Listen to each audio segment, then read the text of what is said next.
भारत की वायुसेना ने चुन चुनकर पाकिस्तान के आतंकवादी ठिकानों पर अटैक किया और जैसा कि मीडिया के माध्यम से आप सभी को ऑपरेशन सिंदूर के बारे में बहुत कुछ पता होगा, लेकिन हम यहाँ पर भारत के उन हथियारों के बारे में बातें करेंगे जिसका इस पूरे ऑपरेशन में इस्तेमाल किया गया। भारत के वह सारे हथियार जिसके आगे पाकिस्तान की सारी तैयारियां मिट्टी में मिल गई और जिस made in China missile defence के दम पे पाकिस्तान बड़े बड़े दावे कर रहा था, उन सारे made in China missile defence की हवा निकल गई। भारत का अटैक तो पाकिस्तान पर हुआ, लेकिन यहाँ पर बेइज्जती चीनी हथियारों की हो गई और अब तो सोशल मीडिया पर यह मजाक उड़ाया जा रहा है कि भारत की वायुसेना ने 1:05 पर अटैक किया तो आधी रात होने की वजह से चीन का मिसाइल डिफेंस भी गहरी नींद में सोया था। अब यहाँ पर बता दें कि भारत की वायुसेना ने जिन दो बड़े हथियारों का इस्तेमाल किया,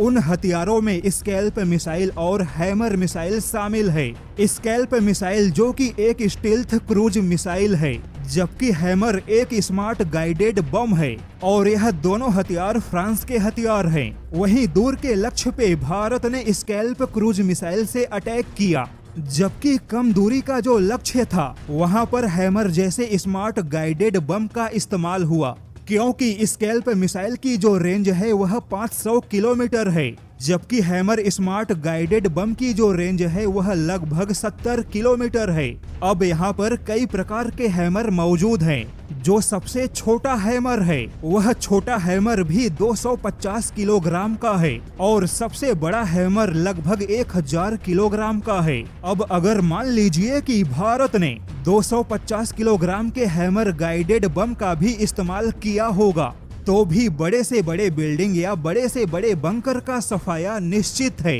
हालांकि भारत का टारगेट तो केवल पाकिस्तानी आतंकवादी थे और पाकिस्तान की आम जनता को नुकसान ना पहुंचे, इसके लिए भारत ने पिन पॉइंट अटैक छोटे हथियारों का ही चुनाव किया। हैमर के बाद भारत ने स्कैल्प मिसाइल का इस्तेमाल किया। यहाँ पर बता दें कि फ्रांस का स्कैल्प मिसाइल या ब्रिटेन का स्टॉर्म शैडो दोनों एक ही मिसाइल है, बस उनके नाम अलग हैं। हालांकि बाद में फ्रांस ने स्कैल्प मिसाइल को अपने आवश्यकता के हिसाब से तकनीकी तौर पे और भी ज्यादा स्टील्थ मिसाइल बनाया और कुछ सटीक हमले के उद्देश्य से स्कैल्प मिसाइल के सीकर और गाइडेड तकनीक में बदलाव किया, जिससे कि स्कैल्प और स्टॉर्म शैडो एक ही तकनीक पर आधारित होने के बावजूद फ्रांस का स्कैल्प मिसाइल ज्यादा स्टील्थ और सटीक मिसाइल बन गया। लेकिन अब यहाँ पर चीन के लिए बुरी खबर है, क्योंकि पाकिस्तान के मिसाइल डिफेंस की पूरी तैयारी मेड इन चाइना है